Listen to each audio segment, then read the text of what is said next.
কি কব খালুজান, আমি যেরকম সিরিয়াস হয়ে গরুর দড়িটা টান মারি ধরেছিলাম, তার অর্ধেক সিরিয়াস যদি ক্ষুধার কসম সম্রাট হইতো, তালিবারে কিন্তু আমরা ফেল মেরে আসতাম না। আমার মাথায় তো তোমার লাহান বুদ্ধি। এটা যা করছি তোর ভালো লিগে করছি। পাশে পুষ্কুনিটা দেখো নাই তুই? এটা সুবাইয়ে তোর বাজিয়ে লাগবে মাসুদ খা। দেখেছেন খালুজান, বহিরিগত কি করছে? উইয়ের কথাটা কিন্তু মাসুদ খার পক্ষে গেল। তোমরা কইলে যে ঘটনা কি ঘটেছে তার বর্ণনা দিবে, ঘটনার ধারে কাছে তো যাবার পারতেছো না, দুজনের দোষারোপ করতেছো। ঠিক আছে খালুজান, করছি। আমাকে শুমকে দিয়ে ওই মাসুদের গরু নিয়ে যাচ্ছিল, আমি করলাম কি দৌড়ে যাই, হঠাৎ আতঙ্কর সামনে কি খাই, তারপর গরুর দড়িটা ধরে আতঙ্কটা টান রাখবে। এই দুইটা আমি পছন্দ করলাম না বাদশাহ। তুমি কিসের জন্য আশঙ্কা দড়ি কেড়ে নাও? আরে ওই সব চাষা বুসা মানুষের বিশেষ আছে, যদি কয় মাথা বাড়ি দিবি তার আগেই দেখবা মাথা বাড়ি দেওয়া শেষ। এইটাই তো খালুজান, এই কথা আরে বুঝাইবে কেটা? আপনারা কি কমু খালুজান? মাসুদ কাছে কালে কইলো যে মাথা ফেটা কেলা দেব না, তখন কি কমু আমার তাল লয়ে শিরশির করে উঠছে খালুজান। অবশ্য আমাকে হালা বইলে কই গালাগালিও করছে সে। তুমিও বাপু বেশি ভাষণ দিও না। আরে বাদশাহ যখন অ্যাকশন নিয়েই ফেলাইছে, তখন তুমি খাড়ায় খাড়ায় তামাশা দেখলে কি জন্যে? মাসুদ কা কইলো মাথা ফাটায় কেলা দেবে, আর তোমরা হাত জোর করে চলে আসলে। হ্যাঁ খালুজান, আমিও তো এই পয়েন্টে কথাটা খবর চাচ্ছিলাম। থাক, তোমাদের আর কোনো পয়েন্টে কথা কওয়ার দরকার নেই, যা হবার হয়ে গেছে। এখন আর রশি টানাটানি করে কোনো লাভ নেই। শোনো, ঠান্ডা মাথায় যায় মাসুদ খাঁকে আমার সাথে দেখা করবার কবা, তারপর দেখা যাবি নি দুধ ভাত খায় গায়ে কত জোর হয়েছে। কিন্তু খালুজান অধিক জহর হইলে তো মানে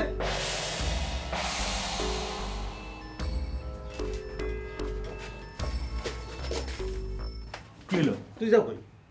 কনে দেবো সেটা কই তোর কাছে দেওয়া লাগে নাকি? বহিরা কত? তো তুই যে খালুজানের পিস পিস রওনা দিছ, সে তো লেফটিনেও যাইতে পারে। তুই কি লেফটিনে এখন বিহার লাগে?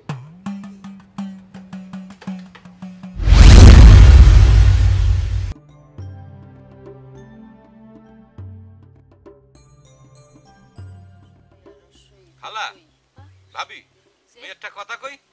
আপনারা এতক্ষণ তো বই খুললে পড়ছেন, এখন বই বোঝাই দিয়ে একটু মনে মনে করে স্মরণ করেন তো যেগুলো পড়ছেন। রুল ভাই, মুই একটা কথা কই, এই যে 10 ফির করে পড়লে পরেও সরে আর পর আর কিছুই মনে রাখতে পারতে আসি না। হয় বয়স হইছে তো, এর লিগে বেরেন যাত্রা হইয়া গেছে। ঠিকই ধরছেন খালা। তাই এইসব জিনিস মনে রাখার মতো একটা টেকনিক আছে, বুঝছেন? এই আবার কি টেকনিক? টেকনিকটা হইলে যে মনে করেন যে আপনি গান যখন শোনেন, 2-3 বার গান শুনলে পরে কি হয়, গানের কথাগুলো লাইনগুলো মুখস্থ হয়ে যায় না, ধারা মুখস্থ হয় না। হয় হয় হয়, এই তো হয়। গান তো দুই একবার শুনলে ভালোই মনে থাকে। হয় এই জন্য স্পেশালি আমি এই গানের উপর একটু জোর দিছি। মনে করেন যে বর্ণমালার সাথে স্বরলিপির যদি আপনি একটা মিলন ঘটায় দিতে পারেন, তাইলে পরে মুখস্থ করা কোনো ব্যাপারই না। ও কি এই আবার মিলন ঘটামু কেমনে? এ কেম তারা আমি হিয়ে দেখাই দিতেছি। ভাবি আপনি একটু হারমোনিয়ামটা একটু ঠাইছে ধরেন, তারপর আমি গাইয়ে শোনাচ্ছি। ধরতে হইবে। ধরো ধরো। ভালো করে একটু টাইট করে ধরবেন, হ্যাঁ? আচ্ছা ওই ধরতে আছি। প্রথমে আমি ওই স্বরলিপিটা গাইয়ে দেখাচ্ছি, হ্যাঁ? সারে গামা পাদা নিসা, সারে গামা পাদা নিসা। হইলে তো, শুনলেন তো স্বরলিপি। এখন আমি স্বরলিপির সাথে মনে করেন যে বর্ণমালা একটা সংমিশ্রণ করে নতুন করে রূপ দিতে আছি। সরে অ সরে আ রস্যই দীর্ঘই রস্যু দীর্ঘুরি। কি বুঝলেন কেমন ঠেকলো? হয় বাহ বাহ বাহ বাহ, খুব সুন্দর হইছে, সুন্দর।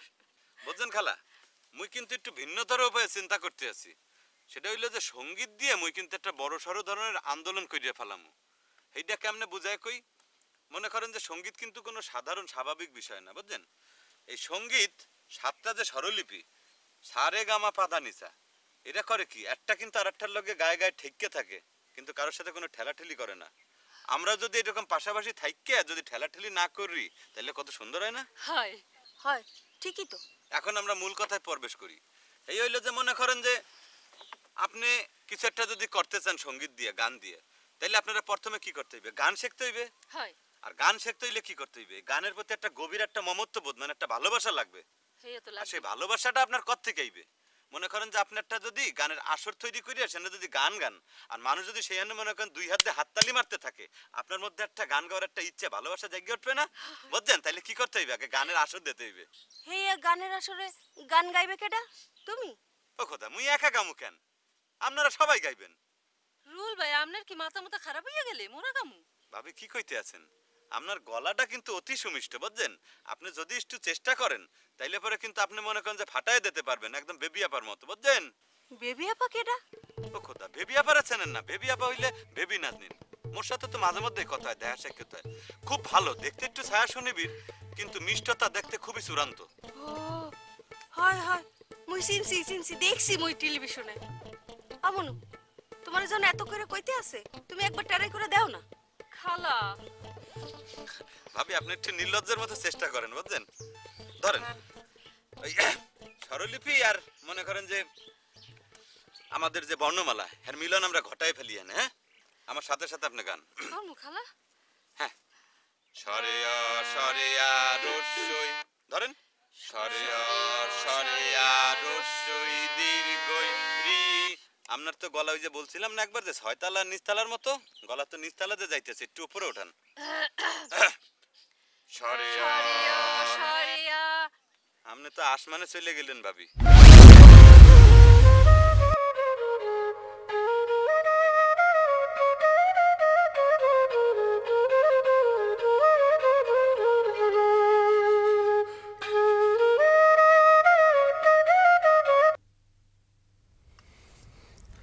বাঁশি বাজানে থামাইলে কেন দূর মিয়া কি বাসি ফুয়াও তুমি তোমার হুশ আছে কেস দি ফাইলান যারে বিয়া করবে হার তো বিয়া ঠিক হয়ে গেছে হিরুর লগে